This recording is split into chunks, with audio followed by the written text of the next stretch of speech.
Bonsoir à tous, bienvenue sur la prolongue. C'est moi, Louis, avec Antoine, qui vais vous faire ces vidéos réactions qui consistent à donner notre avis sur le contenu du match que l'on vient de regarder. Et moi, ce soir, je vais vous parler du match qui opposait le Paris Saint-Germain à Montpellier.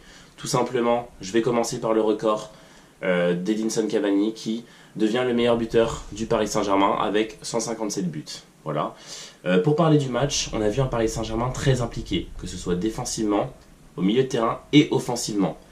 Ça a été un match très sérieux, je tiens à le dire. On a vu Paris, comme je vous le disais, défensivement, qui a été très très bon. Je pense à Kimpembe, qui encore une fois réalise une prestation magnifique. Il excelle défensivement et en plus de ça, il a une technicité qui lui permet de faire parfois des actions qui, pour un défenseur, peuvent paraître vraiment surprenantes. Il a ce niveau pour, enrhumer des joueurs, entre guillemets. C'est ce qu'il a encore montré ce soir. Il a été très adroit. Je pense à Thiago Silva, qui a été très bon, notamment dans la relance. C'est sa relance entre guillemets qui mène au premier but. Il sert très bien Neymar qui lance dans la profondeur, Rabiot qui va servir Cavani qui enfin marque le 157e but tant attendu. Il vient de recevoir un trophée avec le Paris Saint-Germain pour le féliciter de tout ce qu'il a fait pour le club et j'espère qu'il va continuer. Cavani qui à l'image de tous ses matchs a été très impliqué défensivement et offensivement. C'est vrai que c'est un joueur fantastique qui donne tout sur un terrain et donc félicitations à lui. Ensuite défensivement, défensivement, mais en fait je parlais du milieu de terrain, Lo Celso qui est replacé depuis quelques temps avec Emery en numéro 6 devant la défense et qui ce soir a livré une prestation magnifique. Franchement, il vient un peu chambouler l'effectif de Paris parce que c'est pas un titulaire, c'était pas en tout cas en début de saison un titulaire vraiment un titulaire en force, mais là il montre depuis quelques matchs qu'il peut être titulaire dans cette équipe, qu'il a le mérite de jouer et ce soir il réalise une prestation qui est magnifique, surtout défensivement, alors que de base c'est quand même pour moi un milieu offensif. Voilà, et en plus de ça il crée offensivement, donc c'est génial. Rabiot encore une fois, il fait une passe décisive, il est très bon.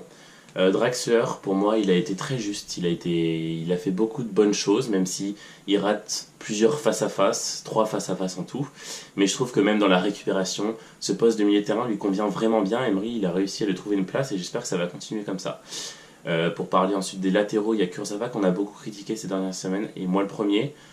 Bon, ce soir, il fait pas un match de référence, mais je trouve que défensivement, il a été au duel, il a été impliqué, donc c'est ce que j'ai bien aimé. Areola qui fait 2 parades qui nous sauvent entre guillemets, mais qui sont vraiment positives. J'espère qu'il va se relancer suite au match de Lyon. On sait son mauvais placement qui a coûté cher à l'équipe. Et sinon, je vais parler de Di Maria qui depuis quelques temps revient en forme. Il n'avait pas beaucoup joué en début de saison parce qu'il y avait place à la MCN, donc surtout Mbappé, Neymar et Cavani. Donc Di Maria joue pas beaucoup et là il est très utilisé ces derniers temps grâce au forfait de Neymar et à la blessure de Mbappé, et franchement il mérite de jouer et il a été le joueur le plus en vue offensivement ce soir. Ensuite Neymar, il livre une prestation à son image, dès qu'il est à la balle il est très bon, voilà, il prend des coups, il se donne et il marque un doublé, donc franchement bravo à lui. Sinon pour parler de Montpellier, c'est dommage, c'était la meilleure défense du championnat, voilà. En un match ils ont été bouleversés. C'est Paris maintenant la meilleure défense.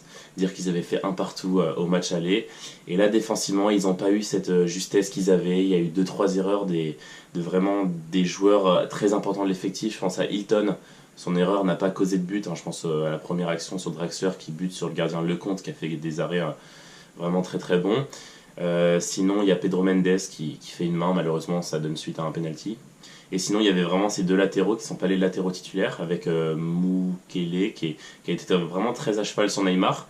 Et ensuite, ce jeune de 19 ans, excusez-moi, je me souviens plus de son nom, qui franchement fait une prestation, ça a été dur, parce que comme je vous le disais, Di Maria était très en vue.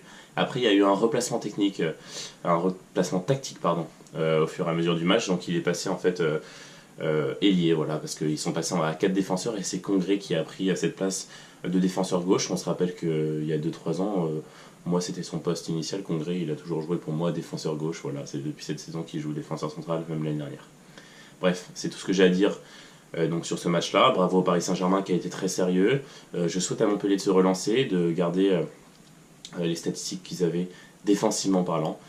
Et je vous souhaite donc une très bonne fin de soirée et on se retrouve demain aussi sur la prolongue où il y aura encore un débrief donc du match qui oppose Marseille à Monaco. Très bonne soirée.